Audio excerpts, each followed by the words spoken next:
नमस्कार. झुंजार न्यूज महाराष्ट्रामध्ये आपल्या सर्वांचं सहर्ष स्वागत आहे. महाराष्ट्र नवनिर्माण सेनेचे सातारा जिल्हाध्यक्ष धैर्यशील पाटील यांनी दहिवडी आगाराचे आभार मानले. पाहूया सविस्तर बातमी झुंजार न्यूज महाराष्ट्रामध्ये. मसवड भागातील 50 गावांच्या बसेस दहिवडी आगाराच्या मार्फत रद्द करण्यात आल्या होत्या. त्या पूर्तता सुरू हव्यात यासाठी धैर्यशील पाटील यांनी मनसैनिकासह दहिवडी बस स्थानकाचे आगार प्रमुख कपिल डुबल यांच्याकडे निवेदन देत बस सेवा पूर्तता सुरू न झाल्यास आंदोलनाचा इशारा दिला होता. आज मसवड भागातील ज्या बंद फेऱ्या होत्या त्या बंद फेऱ्यांचे निवेदन मागील 4 दिवसापूर्वी माननीय धैर्यशील दादा पाटील साहेब यांनी मला दिलेले होते.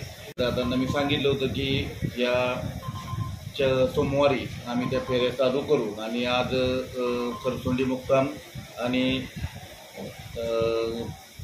आपला विरळी मुक्काम या 2 मुक्कामाच्या सर्व फेऱ्या पूर्वरत मसवड भागातून चालू केलेल्या आहेत.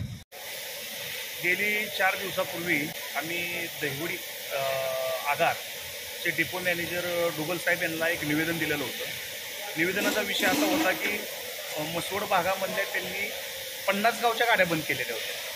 म्हणून आम्ही त्यांना विनंती केली होती, निवेदन दिलं होतं की तुम्ही जर त्या गाड्या लवकरात लवकर नाही चालू केल्या तर आम्हाला आंदोलनाचा मार्ग स्वीकारायला लागेल. त्या पद्धतीने त्यांनी 8 दिवस जाऊनच नाही दिले. गेल्या 2 ते 3 दिवसापासूनच त्यांनी गाड्या चालू केल्या. म्हणून त्यांनी आम्ही पुष्पगुच्छ देऊन त्यांचे आज अभिनंदन केलेलं आहे आणि त्यांनी आम्हाला शब्द दिलेला आहे की मसवडवासियांना किंवा मान तालुक्यातील कुठल्याही गावांना एसटीचा कुठलाही त्रास होऊन देणार नाही त्याची त्यांनी हमी घेतलेली आहे. म्हणून आम्ही आज त्यांना पुष्पगुच्छ देऊन त्याचं अभिनंदन केलेलं आहे. आम्ही त्यांचं सर्वांचं आभार मानलेलं आहे. जय हिंद, जय महाराष्ट्र. 10 तारखेच्या दरम्यान सुरू होतील. तसेच यापुढे आगाराकडून प्रवाशांना कोणतीही तकलीफ होणार नसल्याचेही त्यांनी सांगितले. झुंजार न्यूज महाराष्ट्र संपादिका सोनाली माने, बिदार. 10 तारखेपासून सर्व फेऱ्या पूर्वरत सुरू होतील आणि कोणताही त्रास मसवडवासियांना होणार नाही.